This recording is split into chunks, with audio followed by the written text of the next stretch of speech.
Aquí en Esferas de Poder vamos a dar la bienvenida a nuestro invitado especial en la entrevista central, el doctor Carlos Gabriel García, diputado del Partido Revolucionario Dominicano. Muchísimas gracias por el honor. Gracias, doctor, por la invitación y compartir este escenario contigo. Para mí es un gran honor. Muchas gracias, igual para nosotros. Usted es autor de un proyecto de ley que busca prohibir la exportación de metales en su calidad de legislador de la República. Quisiéramos que usted le explicara a los amigos televidentes en qué consiste ese proyecto y cuál es el objetivo que persigue usted como diputado de la República con la aprobación de esa iniciativa. Bueno, ciertamente la República Dominicana está siendo sometida a un robo indiscriminado de metales, tanto de infraestructura privada como pública, en todo el territorio nacional. Y yo he dicho que ya incluso los ladrones de metales han desafiado la seguridad nacional, porque cuando se atenta contra el puente Duarte se hace consciente de que puede colapsar y poner en peligro cientos de vidas.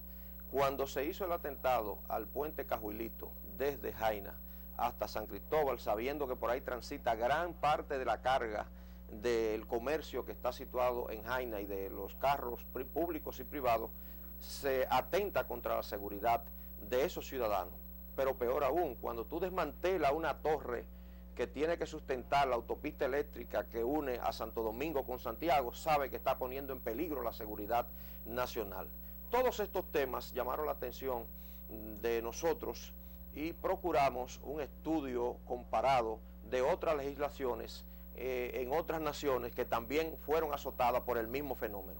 Ahí surge entonces este proyecto de ley que procura prohibir por 10 años la exportación de metales, que no es una aventura legislativa porque ya esa misma medida se tomó en Barbados, se tomó en El Salvador, primero por 2 años en El Salvador fue prohibida la exportación de metales, luego ellos mismos prorrogaron por el resultado positivo que obtuvieron, prorrogaron por 2 años más esa prohibición de la exportación de metales. Es la única manera de nosotros procurar desactivar esta fiebre de metales que existe en todo el país, porque ellos saben que hay un mercado cautivo que está abierto en Taiwán, en China, en la India, el propio Estados Unidos, Canadá, y real y efectivamente el país tiene que ponerle un costo a esta situación. ¿Cuáles son los dos elementos fundamentales de este proyecto de ley para los amigos televidentes de tu programa y para nosotros compartirlo contigo? Primero, se establece esa prohibición para deprimir el mercado, con las excepciones correspondientes, porque si tú demuestras como exportador de metales que tiene esos metales que va a exportar como resultado de tu propio proceso industrial, está eximido de esa prohibición. Lo propio para el régimen de zonas francas. En el caso de la parte que tiene que ver con agravar este delito para darle oportunidad a los magistrados, a la justicia dominicana, de que puedan castigar con penas de 5 hasta 20 años a quienes delinquen en este aspecto, también está incorporado a este proyecto de ley. En esta oportunidad, ese robo agravado va a contribuir para que no sean despachados y puestos en libertad estos delincuentes con la prontitud que les permite el ser calificado como robo simple, esa acción delincuencial. Yo creo que ahí están focalizados los elementos fundamentales de este proyecto de ley, que debo decir en honor a la verdad, ha sido prácticamente consensuado con los legisladores y también en gran medida estamos recibiendo las opiniones de los funcionarios que tienen que ver con este tema y también de los propios exportadores de metales que han ido al Congreso, han sido escuchados por la Comisión de Industria y Comercio que dirige Alberto Atala, y yo estoy seguro que en pocos días vamos a recibir un informe en el Pleno para definitivamente aprobar este proyecto. Sé los intereses que están afectados por este proyecto de ley. Para que tú tengas una idea, solo el año pasado se exportaron alrededor de 6.000 millones de pesos en chatarras. Para que tú sepas que estamos hablando de una actividad muy lucrativa y que afecta a muchos intereses, pero el legislador tiene que poner el interés del país, el interés de la sociedad dominicana por encima de los intereses personales y grupales. ¿Hay un estudio o algún análisis, una investigación que se haya hecho con relación a las consecuencias que están trayendo los robos de metales en el país y que han motivado a ustedes como legisladores, o a usted en su caso particular, a elaborar un proyecto de ley en tal sentido? Mira, son pérdidas millonarias, no solamente en el orden de instituciones como la CDE, por ejemplo, que ha perdido alrededor de 300 millones de pesos por año en la destrucción de sus infraestructuras, de esas torres y de otros elementos que intervienen en las infraestructuras energéticas del país, sino que la ciudadanía, si tú observas que esto es un círculo vicioso, cuando a ti te roban, por ejemplo, la verja de tu casa, que hay casas que se han ido a dormir los dueños con la verja puesta, pero cuando despiertan no la ven. ¿Qué pasa con eso? Que te llevan la verja, la venden como chatarra, la venden por parte, la envían al mercado internacional y de allá para acá vuelve otra vez y tú tienes que comprarla de nuevo para poner tu verja. Y es un círculo vicioso. Eso pasa con una llave, un grifo de agua, eso pasa con diferentes elementos que te lo llevan, lo venden como chatarra, lo mandan al mercado internacional y luego vuelve de ese mercado internacional al país convertida nuevamente en llave o nuevamente en una barra de acero, y eso está provocando pérdidas millonarias a la sociedad dominicana. Pero además esa acción delincuencial constituye un irrespeto para nuestros muertos, porque tú sabes que han desmantelado cementerios completos, han puesto en peligro la vida de los conductores cuando se llevan todas las barandas de las carreteras. Mira, tú vas desde Asua hasta Barahona, no queda una sola baranda en ninguno de los lados, se la han llevado todas, absolutamente todas. Y eso no puede continuar en la República Dominicana, eso tiene que detenerse. Y este proyecto de ley va a contribuir para que esa actividad delincuencial se deprima y pueda ser controlada y castigada ejemplarmente. No solamente el que se roba un cable eléctrico o el que se roba una infraestructura de metal, cualquiera que ésta sea pública o privada, sino el que la transporte, el que la almacene y el que la exporte también, de manera ejemplar. ¿Cuál es el curso que tiene el proyecto actualmente? El protocolo de cualquier ley, cuando la somete, en un proyecto de ley, cuando lo somete un diputado, es que se somete al Pleno, eso va a una comisión, que son los laboratorios que tiene la Cámara para darle al proyecto el sentido que pueda tener en función de escuchar a todos los sectores que van a ser afectados por el mismo, y a partir de ahí se rinde un informe al Pleno y luego ese informe es aprobado o rechazado por la Cámara de Diputados. En este caso estoy plenamente seguro, por el clima y el ambiente que observo sobre él, que va a ser aprobado a unanimidad. O sea, todos los sectores están de acuerdo, políticamente hablando, en el Congreso, de que esto se necesita, hay una necesidad de que se convierta en ley ese proyecto. Claro, es una respuesta social que la República Dominicana está esperando. El país todos los días ve en los diarios nacionales cómo estos delincuentes están depredando prácticamente todas esas infraestructuras metálicas. Aquí se llevan las tapas de las alcantarillas. Muchas vidas se han perdido y otros han sido lesionados permanentemente por caer en esos hoyos. Aquí observamos de qué manera los cementerios los desmantelan. Aquí observamos cómo esas autopistas eléctricas colapsan, los puentes, prácticamente todo.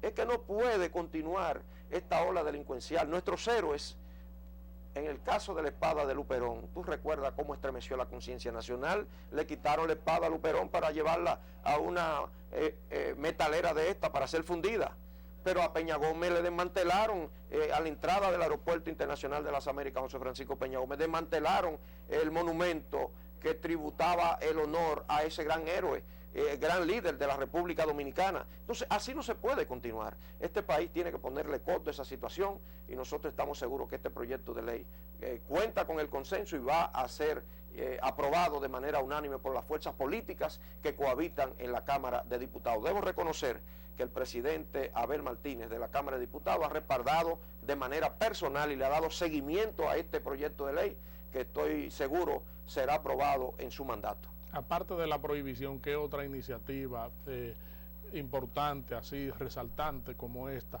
tiene el proyecto? Es decir, las personas que pudieran exportar o comprar metales para exportar que no reúnan las condiciones que se han establecido en ese proyecto de ley, ¿cuáles sanciones conllevaría? Bueno, lo cierto es que ahora tenemos alrededor de 40 instituciones con capacidad de exportación de metales. Nosotros incorporamos a ese proyecto de ley los dispositivos de un decreto, el 334-07, que había firmado el doctor Leonel Fernández en el año 2007. Un decreto muy bueno desde el punto de vista del procedimiento que tienen que cubrir las empresas que pretenden exportar metales al mercado internacional, pero no tenía la fuerza de una ley que le permita sancionar a aquellos que se coloquen al margen de ese dispositivo. Y es lo que procura este proyecto, darle esa fuerza coercitiva a quienes se aparten de ese procedimiento. Yo creo que ese decreto tenía la cobertura necesaria, pero fue insuficiente, porque en la medida que han aumentado las exportaciones, en esa misma medida ha aumentado el robo, lo que explica que hay un maridaje muy cercano, muy íntimo entre los que roban los metales y la capacidad exportadora que tiene en estos momentos la República Dominicana. Nosotros somos prácticamente parte del liderazgo de exportador de cobre sin producir cobre en la República Dominicana. Y eso te dice que son los cables de las telefónicas, que son los cables de todo el sistema eléctrico nacional, y esa situación pone en precario estos servicios en las comunidades que son víctimas de esta depredación. Nosotros estamos plenamente seguros que a partir de la aprobación de esta ley, la República Dominicana tendrá un respiro en relación a este tema. Sabemos que muchos quisieran tener ese desorden vigente porque le permite grandes ganancias, como es el caso de que desde el 2005 hasta el 2012 se ha exportado por este concepto, por este renglón, cerca de 700 millones de dólares, más de 10 veces la exportación de café al mercado internacional. Esa es una comparación que te puede ilustrar de cuál es el impacto que tiene esta actividad delincuencial, de la que quiero sacar a muchas empresas que cumplen cabalmente con el protocolo para exportar metales. Se critica que muchas personas involucradas en estas acciones son detenidas y luego liberadas, y que supuestamente no se llega a los verdaderos responsables de estas acciones. ¿Tú sabes por qué pasa esto? Porque ahora es robo simple.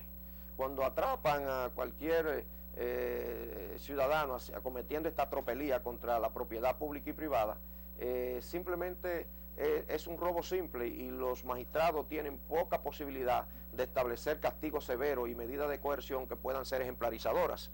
Pero ya con la aprobación de este proyecto de ley será calificado de robo agravado, y eso es importante porque los magistrados entonces tendrán ya un escenario jurídico que les permitirá castigar con penas desde 5 hasta 20 años, es decir, con penas mayores a estos delincuentes. Y lo propio ocurre con quienes intervienen en todo el proceso de transporte. Nadie podrá transportar metales si no tiene un conduce que explique el origen de esa carga de chatarra y el destino final. Entonces, en ese aspecto, el proyecto de ley coloca en manos de los magistrados que tienen que impartir justicia en nuestro país las herramientas necesarias para castigar de manera ejemplar a quienes delinquen desmantelando esta infraestructura pública y privada de metal.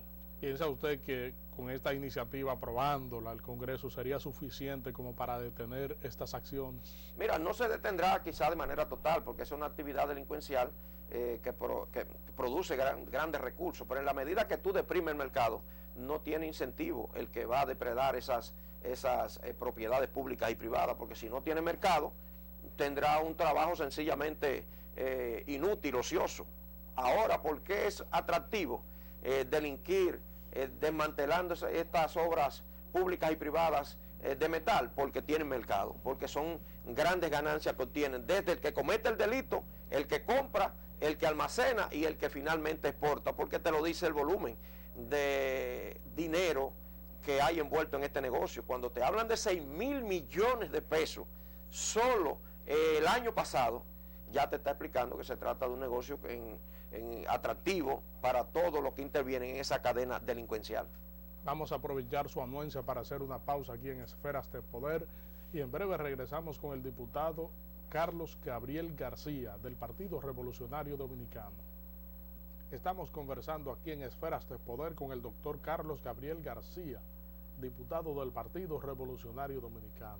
Doctor, también usted sometió una controversial resolución, y es solicitando al presidente Leonel Fernández rescindir el contrato con la Barrick Gold.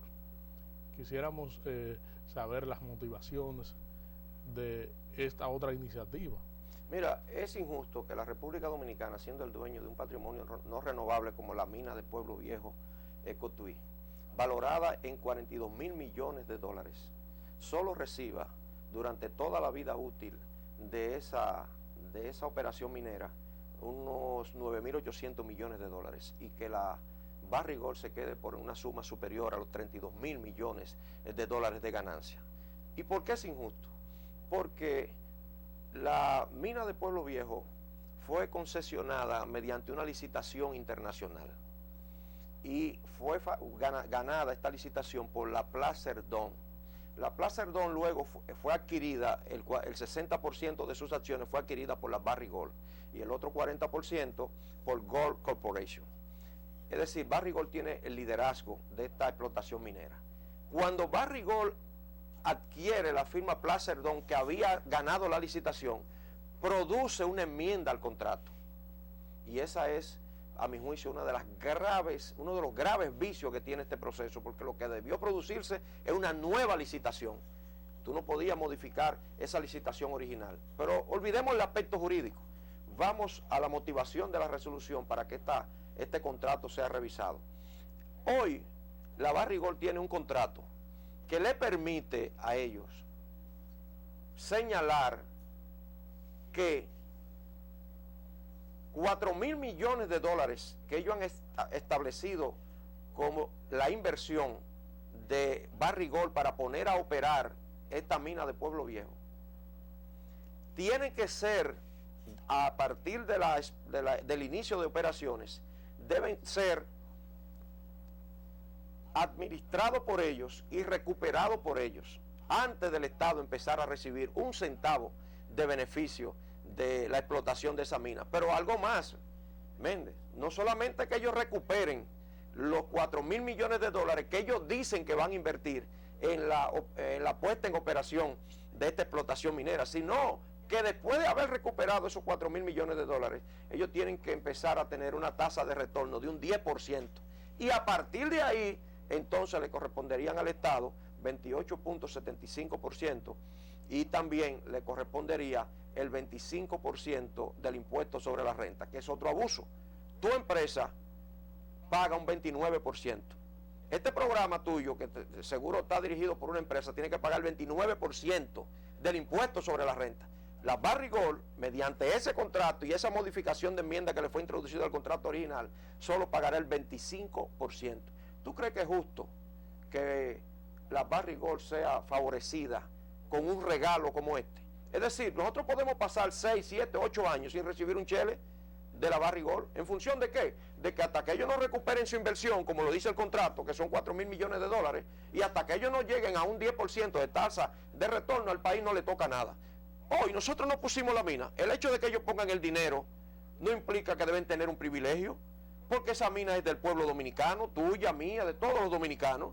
Entonces no es posible que yo, poniendo la mina que vale 42 mil millones de dólares, no tenga los mismos beneficios desde el inicio de la explotación de ellos que ponen el capital. Entonces, esa es una injusticia que es para mí inaceptable para el pueblo dominicano. Pero algo más, cuando ellos compraron la Placer Dome, que le da derecho entonces en la mina de Pueblo Viejo, ¿tú sabes cómo estaba el oro? El oro estaba a unos 690 dólares la onza Troy en el mercado internacional. ¿Tú sabes cuánto está hoy? A 1.600 dólares la onza de oro.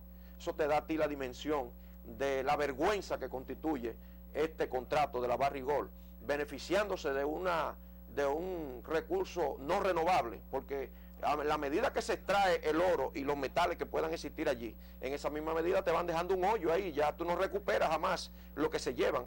Entonces, esa es la motivación fundamental que yo tengo para llevar esta campaña, que se inicie en el Congreso y tendrá otras variables para que el gobierno, a través del presidente, y yo no tengo ninguna esperanza con Leonel Fernández para revisar este contrato. La he sometido precisamente en este momento porque ya en pocos días tendremos un presidente electo tomando juramento, como Danilo Medina, que tiene que promover esa revisión del contrato de la Barrigol. ¿No sería muy tarde ya, doctor, para esta iniciativa en vista de los avances que registra la Barrigol en cuanto a su plataforma para la explotación? Y tenemos entendido que ya están explotando. No, mira, el hecho de que ellos hayan promovido una modificación después de que ese contrato y esa licitación fue ganada por la Plaza del Don, nos da derecho a nosotros a promover otra modificación para retribuir al Estado Dominicano, por lo menos con el 50% de los beneficios que va a dejar esta explotación minera. Mira, hay ejemplos claros y precisos en la República Dominicana, no hay que ir al escenario internacional. En el año 1986, el doctor Balaguer paró en seco la exportación de la Falcon Bridge. La paró y le dijo a ellos que tenían un relajo con la contabilidad, diciendo que eran una contabilidad caracterizada por las pérdidas y que no tenían ninguna ganancia.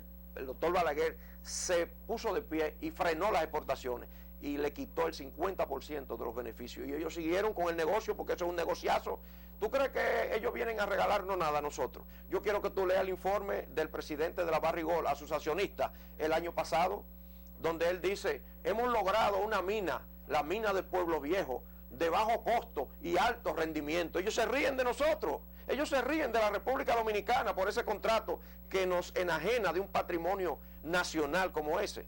Entonces, yo te quiero decir lo siguiente, el ejemplo también de don Antonio Guzmán Fernández. Tú recuerdas que tuvo que recuperar 39 millones de dólares de la Gulf and Western, que lo debían de impuestos y que lo había manejado discretamente y no lo había entregado al Estado Dominicano. Y la misma Rosario fue nacionalizada, tú recuerdas, por el Estado Dominicano, en el mismo gobierno del presidente Guzmán. Es decir, los pueblos tienen a través del Estado y a través de su gobierno que defender su patrimonio. Nosotros no podemos permitir que la Barrigol venga aquí con un contrato leonino, un contrato que es una vergüenza para la República Dominicana, se lleve todo el oro nuestro y nos deje solo las cavernas que se van a quedar en las montañas de Cotuí. Eso no es posible. Ningún dominicano que se precie de tener orgullo de compartir con Duarte, con Sánchez, con Mella, con Luperón la nacionalidad dominicana, se puede oponer a la revisión de ese contrato. Y yo te voy a advertir algo, las precariedades que tiene el pueblo dominicano, las necesidades que tiene este país, las demandas que va a tener Danilo Medina de obras en casi todo el territorio nacional, el único punto que él tiene de esperanza de encontrar los recursos para darle respuesta a esas demandas es revisar este contrato. Danilo va a encontrar un país endeudado con 24 mil millones de dólares, con un déficit acumulado que este año fue más, pero un déficit de los últimos 3 o 4 años de 50 mil millones de dólares por año. Este año, por ser electoral, se disparó, agravando esa situación. ¿De dónde tú crees que él va a encontrar recursos para resolver ese problema? Con una reforma fiscal. Eso lo va a encontrar él revisando ese contrato de la Barrigol. Yo tengo toda mi esperanza depositada en que Danilo Medina va a promover una revisión patriótica de ese contrato de la Barrigol para restituirle al pueblo dominicano por lo menos el 50% del derecho de los beneficios que arroje esta explotación de la mina del Pueblo Viejo Cotuí. Por otra parte, doctor, quisiéramos pasar un balance sobre la actividad legislativa, el trabajo del actual ejercicio legislativo que culmina este 16 de agosto. Mira, en la Cámara de Diputados, siempre que se aproximan estas fechas, hay muchas iniciativas de carácter particular para presidir el bufete directivo, para elegir los voceros de los partidos. En el caso de la presidencia de la Cámara de Diputados, yo he dicho públicamente que nosotros en lo personal respaldamos la permanencia de Abel Martínez al frente de la Cámara de Diputados por una sencilla razón. Nosotros, los PRDistas, no podemos aspirar, como se ha dicho públicamente, a controlar esa Cámara, porque somos de la escuela de José Francisco Peña Gómez, que nos enseñó lo que era la regla de oro de la mayoría, que cuando tú tenías mayoría en el Parlamento local o en el caso del Congreso Nacional, tenía que tener el control de esos escenarios. Y en este caso el PLD es el que tiene mayoría de legisladores. Pero ¿por qué, en segundo lugar, yo promuevo la permanencia de Abel Martínez? Por una razón sencilla. Abel ha respetado a la oposición, le ha permitido a la oposición ejercer su derecho de emitir sus juicios. En ese escenario no lo he visto nunca atropellando el derecho de las minorías, y ha sabido en lo personal manejar todo ese fenómeno de concertación que se debe dar en esa Cámara de Diputados y no en el Senado de la República, porque tú sabes que allí el PLD tiene una mayoría absoluta.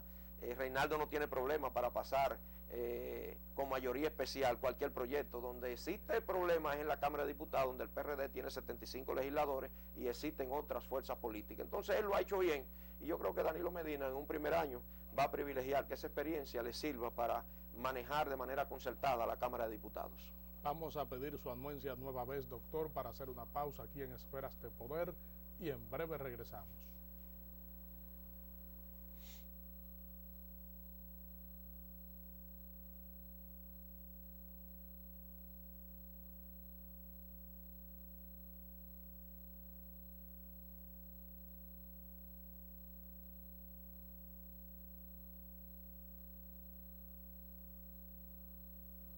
Doctor Carlos Gabriel García, entonces se pudiera decir que hay un consenso de que Abel Martínez debe permanecer en la presidencia de la Cámara de Diputados por otro año. Mira, yo he visto en la bancada del PLD, he conversado con muchos dirigentes del Partido de Liberación Dominicana, y prácticamente ellos tienen eso decidido en ese escenario del PLD. En el caso del PRD, todos los líderes fundamentales se han pronunciado a favor de la permanencia de Abel, y de las otras fuerzas minoritarias también lo han hecho.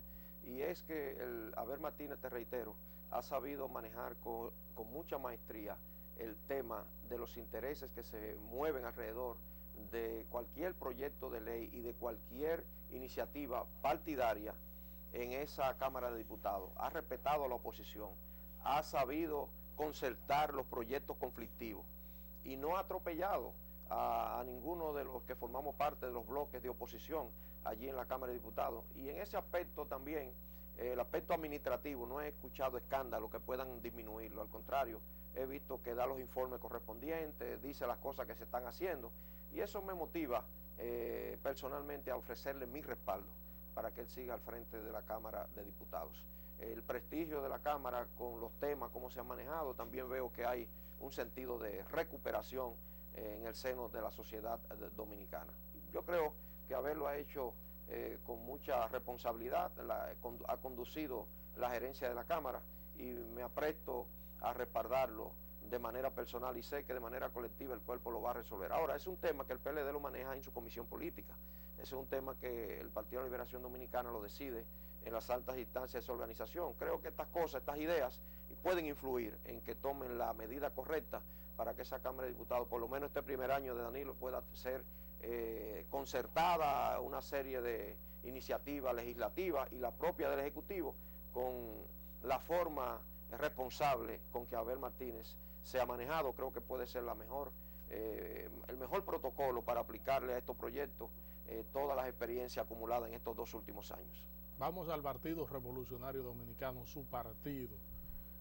Todavía hay una situación interna tensa, tanto Hipólito Mejía, que fue candidato presidencial, como Miguel Vargas Maldonado, que es el presidente del PRD, no se han puesto de acuerdo en cuanto a la situación postelectoral del partido, y se siguen echando responsabilidades entre sí.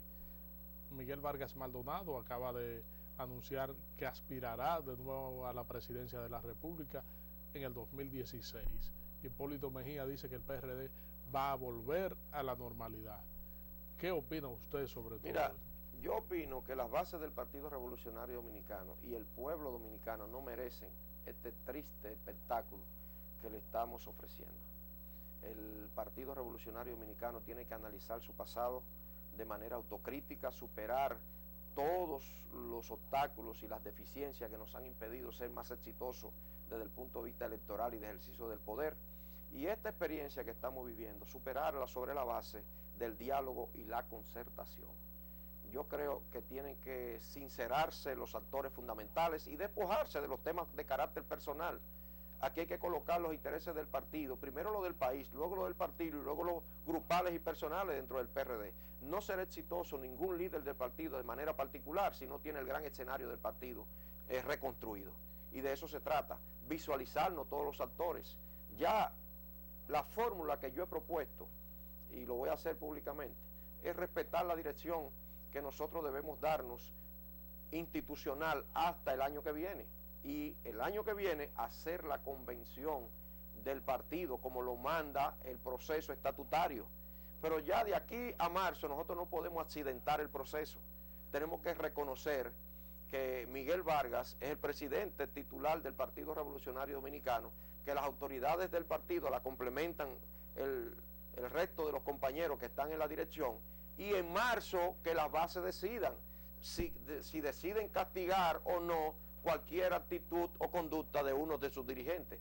Peña Gómez siempre decía, Federico, que las bases son más inteligentes que sus dirigentes, porque él decía que las bases siempre colocaban el interés del partido por encima de los intereses personales. Y esa es la cultura que debe prevalecer en la alta dirección del PRD. El PRD no puede ser un concierto de intereses personales que estén pugnando al margen de los intereses del partido. Este es un partido que acaba de recibir más de 2 millones de votos, que es la primera organización política del país de manera individual. ¿Cómo vamos a dilapidar de manera cobarde y ruin ese capital político? Para ello, lo primero es poner la casa en orden con miras a realizar el año que viene esa convención. Miguel tiene todo el derecho de aspirar a la presidencia de la República. Tiene todo el derecho, porque en el peor de los casos, él lo que había sido es suspendido. Y eso no le quita la oportunidad de ser candidato presidencial del Partido Revolucionario Dominicano. Es decir, que Miguel está en su derecho de aspirar. El PRD es una escuela democrática que le brinda esa oportunidad a todos sus miembros de elegir y ser elegido. El gobierno debe tener un interlocutor válido sobre con quién va a dialogar acerca de una iniciativa o un asunto de trascendencia política. Leonel Fernández, que es el presidente del PLD, se está yendo del poder, pero va a seguir siendo presidente del PLD. Danilo Medina asumirá la presidencia de la República. Por tanto, son dos líderes frente a los cuales en una coyuntura determinada el PRD va a tener que asumir una posición institucional de carácter político. Entonces, ¿cuál sería ese interlocutor entre esas dos figuras, esos dos líderes políticos dentro del PRD? Mira, yo creo que más que figura de manera individual hay que ver los organismos del partido. El Partido Revolucionario Dominicano funciona a través de sus organismos y los estatutos lo dicen. Los estatutos dicen que la soberanía del partido reside en sus bases y se ejerce a través de sus organismos. La comisión política del PRD es la que tiene que analizar como cuerpo todas las decisiones en relación a cualquier conversación o diálogo con el gobierno. Y Miguel Vargas, que es el presidente titular del partido, sería el que presidiría esa reunión junto con los demás miembros de la organización.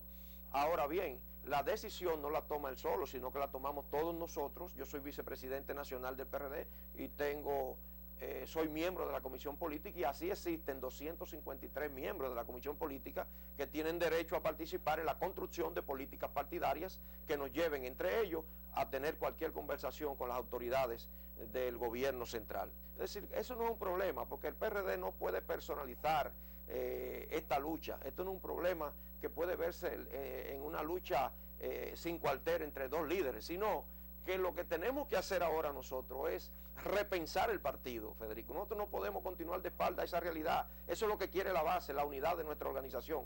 Yo reitero, aquí ya nadie puede pensar en el Partido Revolucionario Dominicano sin Miguel, por ejemplo.